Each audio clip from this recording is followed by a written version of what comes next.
हम कोसी इलाका के लोग डरे हुए पहले से थे। हम कोसी इलाका के लोग, हमारा जन्म ही कोसी के कोख में हुआ है और हमें कभी भी रुलाया जा सकता है, हमें कभी भी प्रताड़ित किया जा सकता है। हम और राज्य सरकार भी और केंद्र सरकार भी हमारे प्रति सौतेला व्यवहार करते आया है। अब नेपाल भी जो है वही करता है जो सौतेलापन जो गांव घर में करता है। जब दियाद और दाल जितना गले उतना अच्छा, जितना गले उतना अच्छा, ये कहा जाता है। अभी बाढ़ का समय आ गया है, पानी मूसलाधार बारिश हो रही है पूरे देश में, बिहार में भी और नेपाल। ऐतिहासिक जो आज से 50 वर्ष पहले 6 लाख 7 लाख पानी को क्यूसेक पानी को छोड़ रहा है। 6 लाख 7 लाख पानी क्यूसेक पानी बराज में छोड़ रहा है नेपाल। वह प्रधानमंत्री भी जो हैं नेपाल के ओली साहब, वे भी वैसे ही हैं जैसे आपका दुश्मन का नज़रिया होता है। उनका पहले से ही देखते आए हैं। जो पहले भी प्रधानमंत्री थे तो भारत को वीज़ा चाहिए, भारत का वीज़ा चाहिए नेपाल जाने के लिए। और जब ज़रूरत पड़ता है तो भारत हमें कर्जा दे और दोस्ताना रखता है चाइना से, अपनी ज़मीन पर चाइना से हवाई अड्डा बनवाता है। आज वह 6-7 लाख क्यूसेक पानी को छोड़ रहा है, जिससे बिहार का कोसी इलाका डूब जाएगा। हो सकता है बिहार का तो कोसी इलाका के प्रति बिहार सरकार का सौतेला व्यवहार और केंद्र सरकार का सौतेला व्यवहार सदियों से है। और बिहार सरकार का भी एक दर्द आपको मालूम ही होगा। 7-8 में वे बांध टूट गया था। कुशहा त्रासदी का घाव भी आपको भरा नहीं होगा। कुशहा त्रासदी का घाव भी आपका नहीं भरा होगा। जो बिछुड़े, जो चले गए, उस को कौन याद करता है? उसको कौन याद करता है जो कुशहा त्रासदी में चले गए? अब उनका क्या हश्र हुआ होगा, वह तो जगह पर जाकर देखने से ही पता नहीं चलेगा कि यहाँ पर कुछ घर था। और फिर बिहार सरकार ने आलीशान बिल्डिंग बना दिया। क्या आवास योजना की तरफ से सभी को आवास दिया गया? क्या जीवन उसको पटरी पर लाने के लिए कोई कार्रवाई की गई? हुआ कुछ भी नहीं। हम चले गए, हम बिछड़ गए, हम मिट्टी में मिल गए, लेकिन घड़ियाली आंसू के सिवा और कुछ नहीं मिला हमको। घड़ियाली आंसू के सिवा हमें कुछ भी नहीं मिला। कुशहा त्रासदी का वह दिन याद होगा आपको, जो कम से कम हजारों हजार लोग मर गए थे। और हमें एक ही रास्ता है, भगवान हमको बचा सकता है तो हम बच जाएंगे। हम अगर भगवान हमको बचा सकता है तो हम बच सकते हैं। हमें लेकिन बिहार सरकार जब बाढ़ आती है तो यही एक कहानी सुनने में आता है, जो हम इस बार नेपाल सरकार से वार्ता करेंगे, केंद्र सरकार वार्ता करेगी। हम कुशहा त्रासदी को भी हम बांध बनवा देंगे, जो पानी कोसी इलाका में नहीं नदियों में जाके गिरेगा, कुर्सेला की नदी में जाके गिरेगा। हम वहाँ पर हम ये कर देंगे, हम वो कर देंगे, हम बांध बनवा देंगे। लेकिन जब आफत आता है, जब बांध टूटता है, तो नेताजी का बयान आपको याद दिला देता होगा, जो हम इस बार नेपाल सरकार से वार्ता करेंगे। नेपाल सरकार से सीधा वार्ता नहीं हो सकता है, केंद्र सरकार को बीच में आना पड़ेगा। केंद्र सरकार मध्यस्थता कर सकती है, केंद्र सरकार वार्ता कर सकती है, वह देश है। लेकिन हमारे कोसी इलाका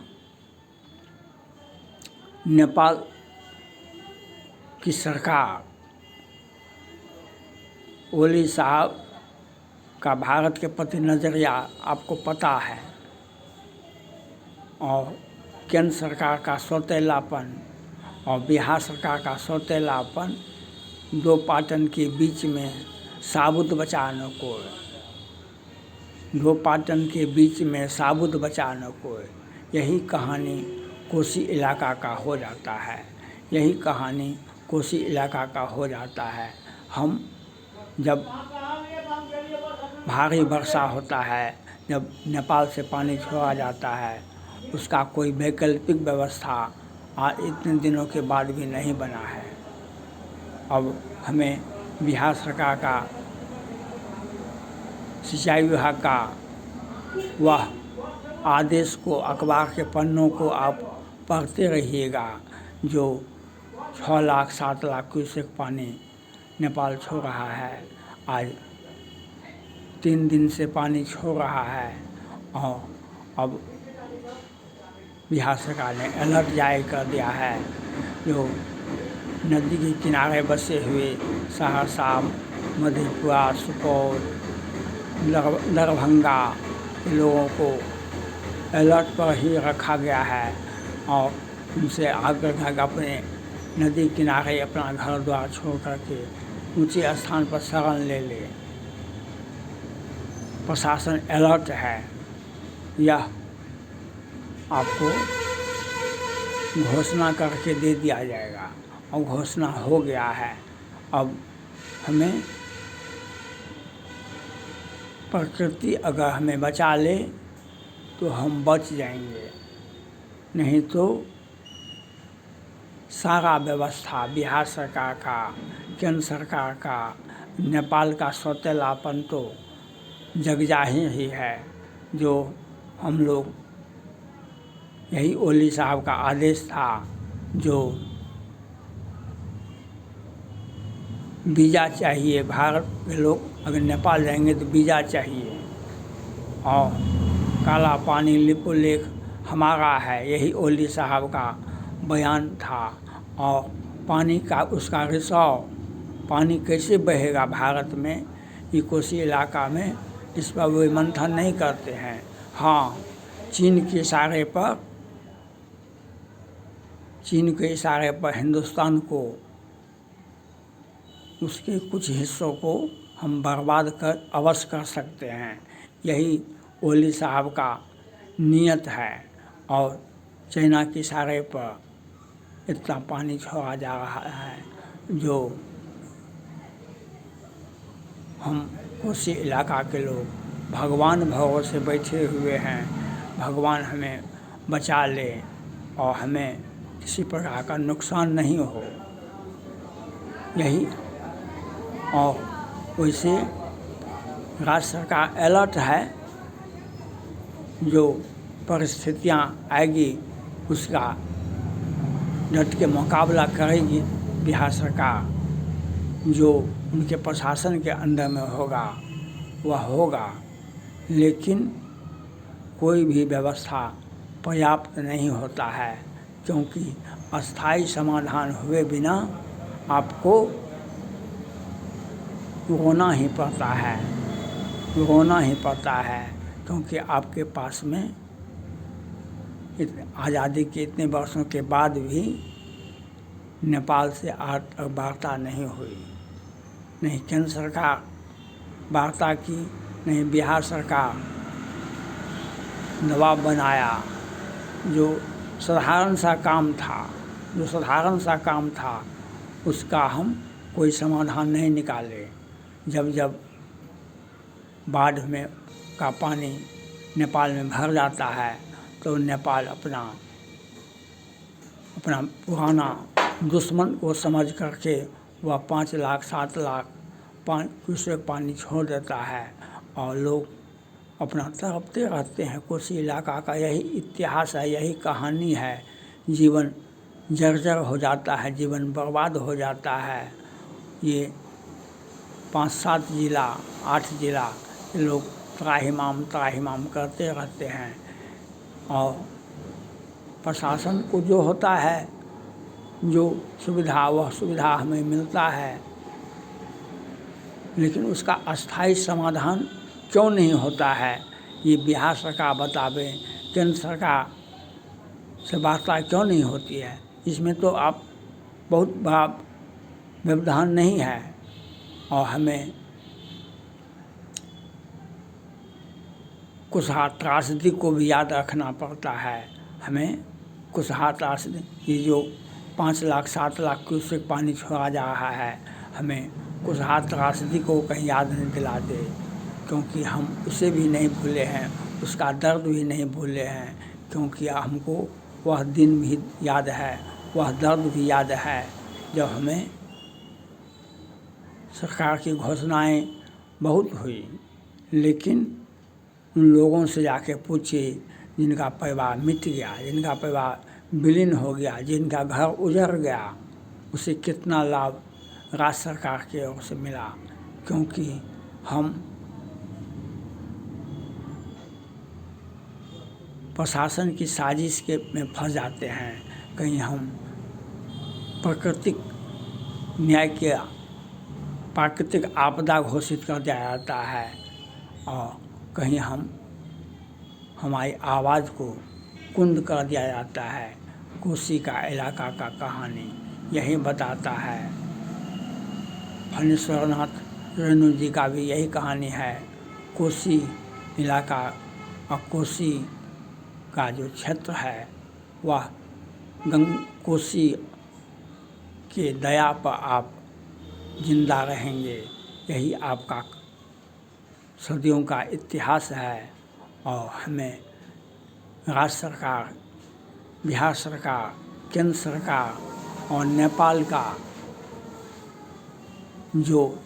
जो साजिश रचते आता है भारत के विरुद्ध में, वह ओली साहब और अभी हैं सत्ता में, वे भी वही करेंगे जो उनका आचरण करता है। वे हमें प्रताड़ित करने में चीन के साथ मिल करके भारत को तंग करने में आगे रहते हैं। और हम कोसी इलाका के लोग भयभीत नहीं हों। अगर कहीं पानी आया तो हम उसका डट कर मुकाबला करेंगे, अपने मन स्थिति को मजबूत रखेंगे। पानी आएगी, पानी चली जाएगी और हम अपने परिवार को बचा करके सुरक्षित। अभी बाढ़ में कितने 100 लोग अभी तक बाढ़ में बिहार में बह गए हैं, डूब गए हैं। हमें वह आगे नहीं डूबना है, हमको अलर्ट रहना होगा। और कहीं पानी का भयावह रूप हमें नहीं दिखाई पड़े, यह अच्छी बात होगी। और कहीं आता है पानी तो हम